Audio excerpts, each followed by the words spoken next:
శ్రీకృష్ణునికి సంబంధించిన ఎన్నో కథలు చిన్నప్పటి నుంచి వింటూనే వస్తున్నాము. కాలి కంకణం గురించి, పిల్లన గ్రోవి గురించి, గోవర్ధనగిరి కొండని ఎత్తి చాలామందిని కాపాడడం గురించి ఇలాంటి ఎన్నో కథలు సినిమాల్లోనూ, కథనాల్లోనూ వింటూ వస్తున్నాము. అలాగే రీసెంట్‌గా రిలీజ్ అయిన 'కార్తికేయ' మూవీ కూడా శ్రీకృష్ణుని కాలి కంకణం గురించి ఒక మిస్టరీని సినిమాలో చూపించారు. ఈ మూవీ ఎంత బ్లాక్ బస్టర్ అయిందో అందరికీ తెలుసు. ఇలాగా శ్రీకృష్ణకి సంబంధించిన చాలా మిస్టరీలు చరిత్రలో అయితే ఉండిపోయాయి. అందులో ఒకటి ద్వారకా నగరం మిస్టరీ. ముందుగా ద్వారకా నగరం గురించి తెలుసుకునే ముందు కొన్ని విషయాలు మనం ఇక్కడ తెలుసుకోవాలి. కృష్ణుడు తన మేనమామ అయిన కంసుడిని చంపడం మనందరికీ తెలిసిన విషయమే. కృష్ణుడు కంసుడిని చంపడం వలన అతని ఇద్దరి భార్యలైన అస్థి మరియు ప్రాప్తి తన తండ్రి దగ్గరికి వెళ్ళి తన భర్తను చంపిన శ్రీకృష్ణుని పైన ప్రతీకారం తీర్చుకోవాలని కోరారు. అస్థి మరియు ప్రాప్తి వీళ్ళిద్దరు అక్క చెల్లెళ్ళు. వీళ్ళ తండ్రి పేరు జరాసంధ.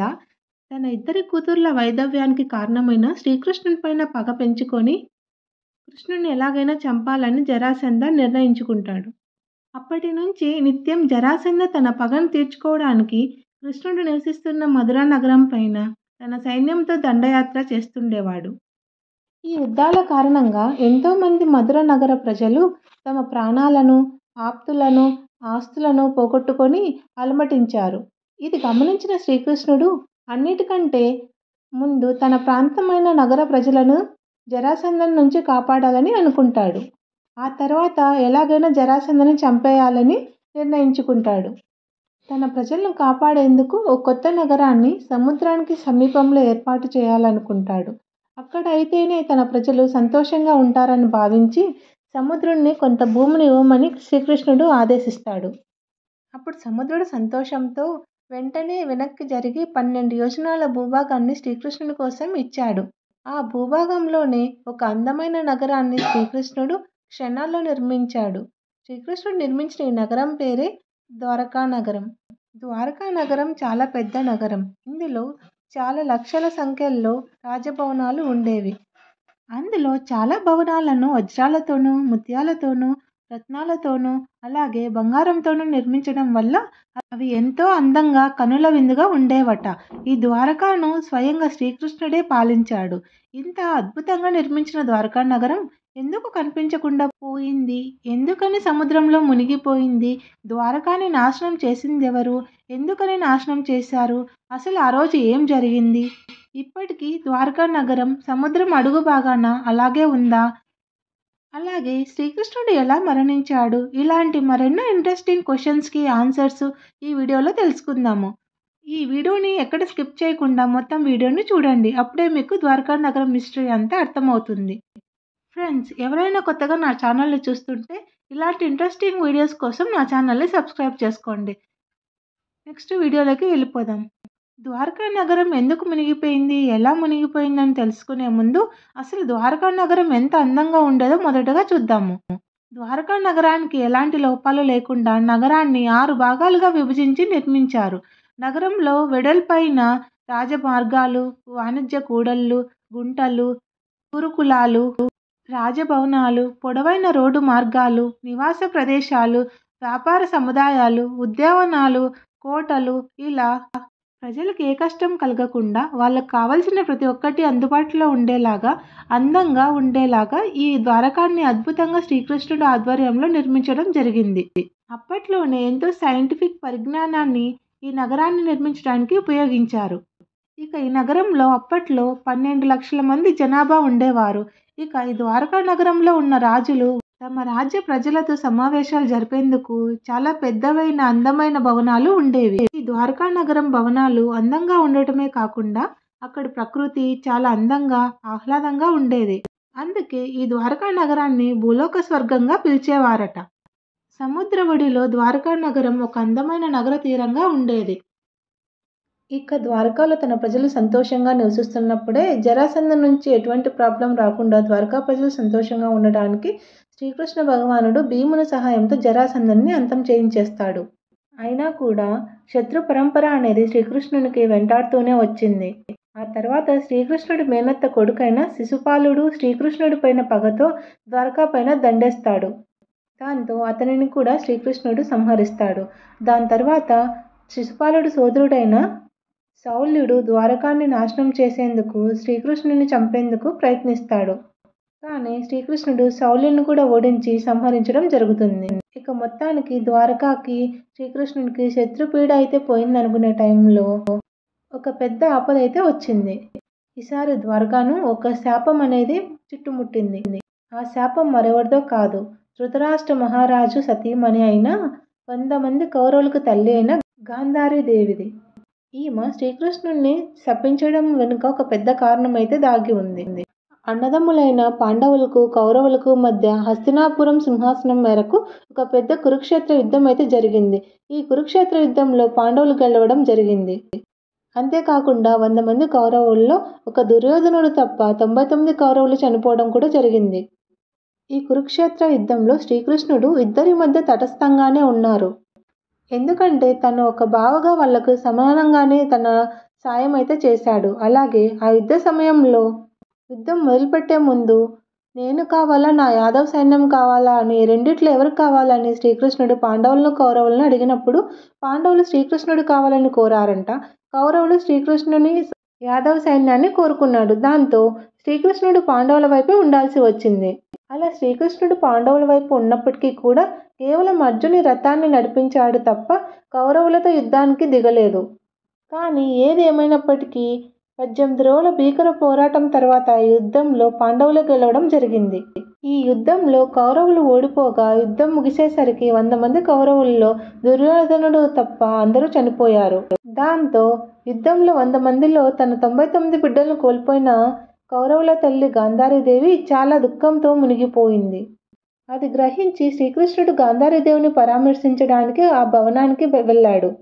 అలా శ్రీకృష్ణుడు గాంధారి దగ్గరికి వెళ్ళగానే ఆమె కోపంతో రగిలిపోతూ శ్రీకృష్ణుడిని ఇలా ప్రశ్నిస్తుంది. నీకు నా బిడ్డల ప్రాణాలను కాపాడడానికి ఏమాత్రం అనిపించి ఉన్నా ఈ కురుక్షేత్ర యుద్ధాన్ని మధ్యలోనే క్షణంలోనే ఆపగలిగేవాడివి. కానీ నువ్వు ఎందుకు అలా చేయలేదు అని ప్రశ్నిస్తుంది. గాంధారీదేవి అడిగిన ప్రశ్నకు శ్రీకృష్ణుడు మాట్లాడుతూ ఏమన్నాడంటే, మాతా గాంధారి, నీ భర్త అయిన ధృతరాష్ట్రుడు పూర్వజన్మలో ఒక హంస మరియు దానికి సంబంధించిన 100 మంది పిల్లల విషయంలో పెద్ద తప్పు చేశాడు. ఆ తప్పు యొక్క కర్మ ఫలితమే ఈ జన్మలో తన కంటి చూపుని కోల్పోయాడు. అదేవిధంగా తన 100 మంది బిడ్డలను పోగొట్టుకున్నాడు. అది ఆయన కర్మ ఫలితము. కర్మ నుండి ఎవరిని ఎప్పుడు తప్పించలేము అని శ్రీకృష్ణుడు సమాధానం ఇచ్చాడు. ఆ మాటలు విన్న గాంధారీదేవి బిడ్డలు కోల్పోయి బాధలో ఉన్న తనకి తన భర్త గురించి ఇలా మాట్లాడడం తనకేమీ నచ్చలేదు. తనకి చాలా కోపం వస్తుంది. సరే, నా భర్త అయితే తప్పు చేశారు, ఇది ఆయన కర్మ ఫలితం. మరి నేనేం పాపం చేశాను? ఏ పాపం మెరుగని నాకెందుకు ఇంత పెద్ద శిక్ష వేశారు అంటూ కోపంతో, నువ్వు కూడా నాలాగే నీ కనుల ముందరే నీ పిల్లల్ని అనగా నీ యాదవులను, ద్వారకా ప్రజలను కోల్పోయే పరిస్థితి వస్తుంది.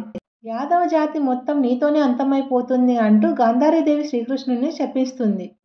గాంధారీదేవి దుష్టులకు తల్లి కావచ్చు, కానీ ఆమె మహాసాధ్వీమణి. ఆమె శాపం ఖచ్చితంగా నెరవేరుతుందని శ్రీకృష్ణునికైతే ఎప్పుడో తెలుసు. కురుక్షేత్ర యుద్ధం ముగిసిన 3 దశాబ్దాలు అంటే 30 సంవత్సరాల తర్వాత గాంధారీదేవి శాపం పనిచేయడం మొదలుపెట్టింది. ద్వారకా నగరం పతనానికి గాంధారీదేవి శాపం ఆయుధంగా మారింది. ఇది కాక మరో శాపం కూడా ద్వారకాని వెంటాడింది. అది మనకి మహాభారతం ద్వారా తెలుస్తుంది. మహాభారతంలో నారదుడు, కన్ముడు, విశ్వామిత్రుడు ఇంకా కొంతమంది ఋషులు ఒకసారి కృష్ణుణ్ణి చూడ్డానికి ద్వారకాకు వచ్చారు. ఆ సమయంలో ఆ మహర్షులను యాదవులు ఆట పట్టించారు. ఒక మగవాడికి ఆడవేషం వేపించి ఈమెకు కూతురు పుడుతుందా కొడుకు పుడుతుందా అని హేళనగా అడిగారు. దానికి ఋషులకు కోపం వచ్చి ఆమెకి ముసలం పుడుతుందని కోపంతో శపించి శ్రీకృష్ణుని కలవకుండా అక్కడి నుంచి వెళ్ళిపోతారు. ఇలా గతంలో జరిగిన కొన్ని చర్యల ప్రతిఫలంగా కృష్ణునికి ఉన్న యాదవ్ కులాన్ని, వారు నిర్మించుకున్న ద్వారకా నగరాన్ని ఈ శాపాలన్నీ వెంటాడుతూ వచ్చాయి. శిశుపాలుని చంపినందుకు శిశుపాలుని సోదరుడు సాలుడు దండయాత్రలు, మునులను అవమానించినందుకు యాదవ్ కులంలో పుట్టిన ఒక ముసలము అంతఃకలాలు జరిగాయి.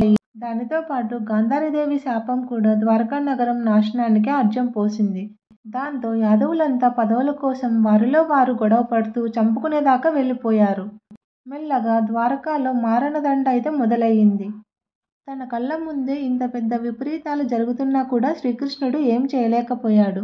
పగలు, మతాలు, శాపాలు, పాపాలు, కోపాలు, తాపాలు అని ఏకకాలంలో ద్వారకాపై ఆవహించుకున్నాయి. ఇవి ఇవి చాలవు అన్నట్టు సముద్రుడు ద్వారకాన్ని ముంచేస్తున్నాడు అని ఆకాశవాణి ద్వారా హెచ్చరికలైతే వినిపించాయి. తన కళ్ళ ముందే యాదవులు చంపుకోవడం చూసి తట్టుకోలేకపోయాడు శ్రీకృష్ణుడు. చివరికి అర్జున్ని ద్వారకాకు పిలిపించి యాదవుల యొక్క బరువు బాధ్యతలను చూసుకోవాలని అప్పగించాడు. అలా శ్రీకృష్ణుడు ద్వారకాన్ని అర్జునుకి అప్పగించి అడవులకు వెళ్ళిపోతాడు. అలా శ్రీకృష్ణుడు అడవిలో చెట్టు మీద ఏకాంతంగా కూర్చొని ఉన్నప్పుడు పొరపాటున ఒక వేటగాడి బాణం వచ్చి శ్రీకృష్ణునికి తగులుతుంది. దానితో శ్రీకృష్ణుడు తన తనువుని చాలించాడు, అనగా మరణించాడు. నిజానికి శ్రీకృష్ణుడు ఆ వేటగాడి బాణం వల్లే చనిపోవడం అనేది లోక కళ్యాణానికి మాత్రమే, వేరే అవతారానికి వెళ్ళడానికి మాత్రమే. ఇప్పుడు ఈ అవతారానికి ముగింపు అన్నమాట. ఆ తర్వాత కృష్ణుని అంత్యక్రియలన్నీ ద్వారకాలోనే జరిపించి వృద్ధులను, స్త్రీలను, పిల్లలను తీసుకొని తన రాజ్యమైన హస్తినాపురానికి అర్జునుడైతే వెళ్ళిపోతాడు. ఆ తర్వాత అర్జునుడు చూస్తుండగానే ఆకాశం గర్జించి పిడుగులు, తోకచుక్కలు ద్వారకా పైన కురుస్తాయి. సముద్రం గట్టిగా ఘోషిస్తూ ఉప్పెనలాగా మారిపోయి ద్వారకాని తనలో కలుపుకుంటుంది. ఇలా ఎంతో అందమైన భూలోక స్వర్గమైన ద్వారకా నగరము సముద్రంలో కలిసిపోవడం అయితే జరుగుతుంది. ఈ ద్వారకా నగరం సమాచారం అంతా మహాభారతంలోను, పురాణాల్లోనూ మధ్యలో చెప్పుకోవడం అయితే జరుగుతుంది. ఇలా ద్వారకా నగరం అనేది కురుక్షేత్రం జరిగిన 36 సంవత్సరాల తర్వాత సముద్రంలో కలిసిపోవడం అయితే జరిగింది. ఇలా ఈ ద్వారకా నగరం ముగిసిపోయిన సుమారు 2500 సంవత్సరాల తర్వాత మన తరం వాళ్ళకి అరేబియా సముద్రం పశ్చిమ తీరంలో గోమతి నది సముద్రంలో కలిసే చోట సముద్రం నడుమున ఒక నగరం ఉంది అనే విషయం కొన్ని అవశేషాలు దొరకడం ద్వారా తెలిసింది. అది మొట్టమొదటిగా 1983లో తెలియడం జరిగింది. దాంతో సముద్రంలో బయటపడిన ఆ నగరమే ద్వారకా నగరం అని చరిత్రకారులు, పరిశోధకులు భావించారు.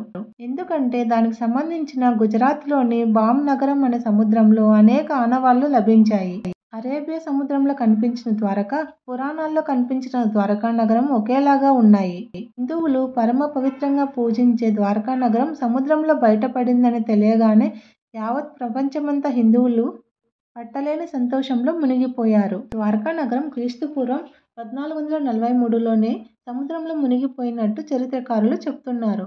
అయితే ప్రముఖ ఆర్కియాలజిస్ట్ డాక్టర్ ఎస్ఆర్ రావు ఆధ్వర్యంలో జరిగిన పరిశోధనల ప్రకారం ద్వారకా నగరం క్రీస్తుపూర్వం 3050 ఏళ్ల కిందటిదని నిర్ధారించారు. ద్వారకా నగరం గుజరాత్ తీరం నుంచి 20 కిలోమీటర్ల దూరంలో సముద్ర గర్భంలో దాదాపు 40 మీటర్ల లోతులో సుమారు 9 చదరపు కిలోమీటర్ల వైశాల్యంలో ఉన్నట్టు నిర్ధారించారు. పరిశోధనలు చేసేటప్పుడు బయటపడిన రాతి కట్టడాలు, నిర్మాణాలు ప్రపంచానికి చూపించారు. అలాగే 2001 నుంచి 2004 వరకు జరిగిన పరిశోధనల్లో మరెన్నో ఆసక్తికరమైన ద్వారకా నగర అవశేషాలు, ఆనవాళ్లు కనిపించాయి. డాక్టర్ ఎస్ఆర్ రావు బృందము 2001 నుంచి 2004 వరకు అనగా 3 సంవత్సరాలు ఈ ద్వారకా నగరంపై పరిశోధనలు జరిపారు.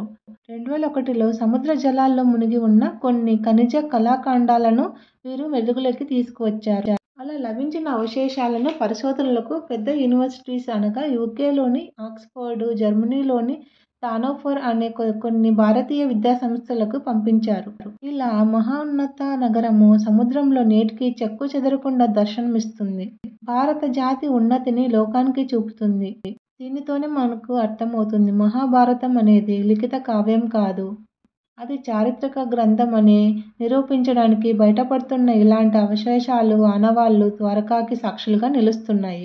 మహాభారతపు కాలం నాటి ఈ అద్భుత నగరము సముద్ర గర్భంలో మిస్టరీగా మిగిలిపోకూడదని ప్రపంచవ్యాప్తంగా ఉన్న కోట్ల మంది హిందువులు అలాగే శ్రీకృష్ణుని భక్తులు కోరుకుంటున్నారు. ఈ మహానగరాన్ని తిరిగి నిర్మించాలని కోరే వాళ్ళు కూడా ఉన్నారు. ద్వారకా నగరాన్ని కట్టించి మరలా పూర్వపు వైభవాన్ని తెచ్చి శ్రీకృష్ణుని భగవాన్ని సంతోషంగా పెట్టాలన్నది వీళ్ళ కోరిక. అంతేనండి ద్వారకా నగరం మిస్టరీ. ఈ వీడియో మీకు అర్థమయ్యే రీతిలోనే ఎక్స్ప్లెయిన్ చేశానని అనుకుంటున్నా. ఈ వీడియో మీకు ఎంతో కొంత ఉపయోగపడిందని అనుకుంటున్నా. ఈ వీడియో మీకు నచ్చితే లైక్ చేసి కొత్తగా నా ఛానల్ ఎవరైనా చూస్తుంటే సబ్స్క్రైబ్ చేసుకోండి. Thank you for watching.